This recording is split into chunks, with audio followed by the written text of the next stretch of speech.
Hello and welcome to Joburg Today. My name is Tabin Chapo, bringing you the best of what's going down in and around Johannesburg. Did you know that 90 years ago, environmentally conscious individuals founded WESA to campaign for the proclamation of the Kruger National Park? Today, this internationally acknowledged organization's education division and executive management are seated right here in Johannesburg. As an NGO, we are funded by corporate social investment, we're funded by government, we're funded by foreign aid, and just to better manage those things and to be in touch with everything that's happening on the ground, we have placed our CEO here, so it's easier for everything to be closer to the CEO, and that's why the training arm is in Johannesburg.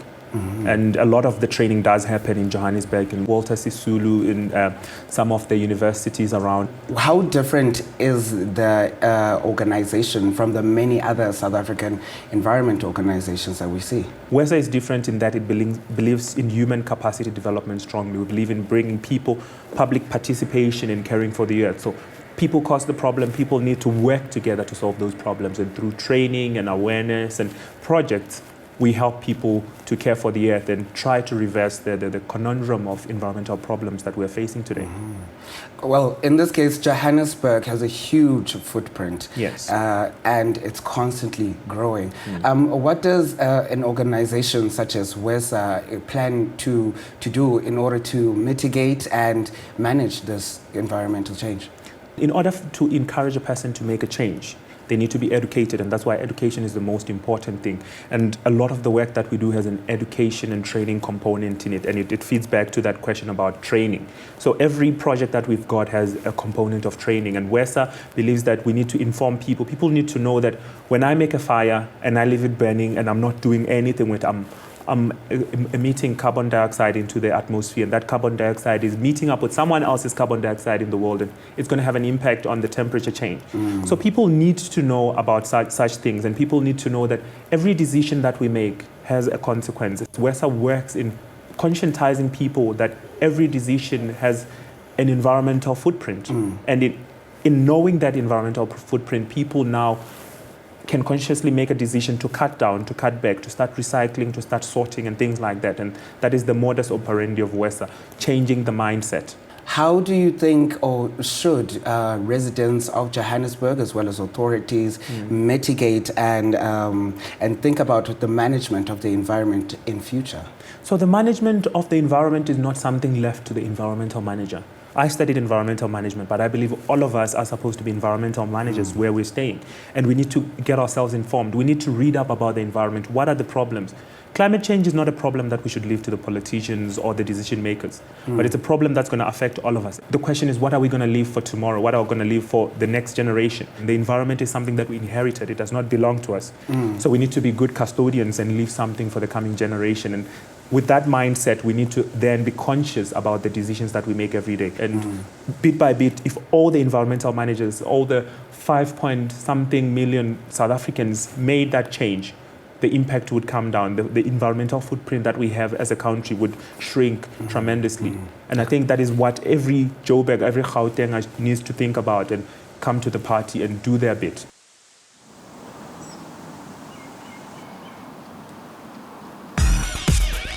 Like us on Facebook, joburgtoday.tv, and follow us on Twitter at Joburg Today. So I'm sure you've heard the phrase, there's an app for that, far too many times. But when there wasn't an app for that, this Joburger built one. And then it went wild. No, really, it went wild. Johannesburg's bright lights. For many who want to shine, it's the place to be. But for a young Joburger, the rather unconventional combination of wildlife and information communication technology led to star status. Wildlife videos, YouTube and millions of views amongst others helped making Nadav Ossendryver into South Africa's social media star of 2014. For me, being awarded the social media star of 2014 for having the most successful South African YouTube channel is a huge thing because, being able to share wildlife footage with people around the world and creating such brilliant awareness is really such a great feeling. One of the main reasons that Nadav's channel is so successful is that he has spent time building a community around it, starting with a website, then an app, a Twitter feed, Facebook page, and now a YouTube channel. Another reason that Nadav is so successful on YouTube is because he's part of the community that he is serving. He himself is going out spotting wildlife and sharing. And then on top of that, the business model is to share revenue that comes from the YouTube videos that other people provide that he puts up. Nadav built his latest sightings app wanting to make it easier to find animal sightings in game reserves. So when I was 15, I was on holiday, I came home from the Kruger, and I just wanted to make an app where people can log in and register and then share their sightings live, so that if you're driving and you know that there's a lion or leopard or cheetah or anything like 2 kilometers from you on this road, you can go there. Instead of turning right and seeing nothing, you can go on that road and see the leopard or see whatever it is. Since its creation, latest sightings not only attracted wildlife enthusiasts and conservationists, but Nadav has also been acknowledged globally. So we felt that a 15-year-old that can create this community and this app with no technology skills but with such passion deserves to be supported. How can we help them market it going forward, timelines, all that kind of thing?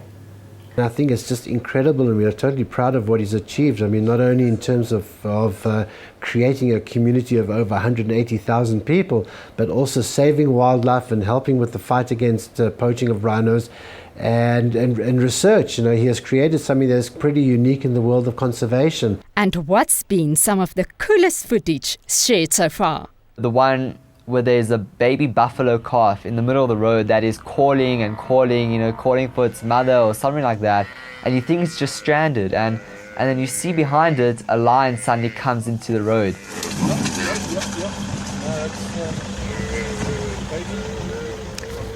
Since Nadav will be focusing on latest sightings, things will most probably just get wilder, providing a possibility for those of us who cannot always get out there. Marisa de Klerk, Joburg Today.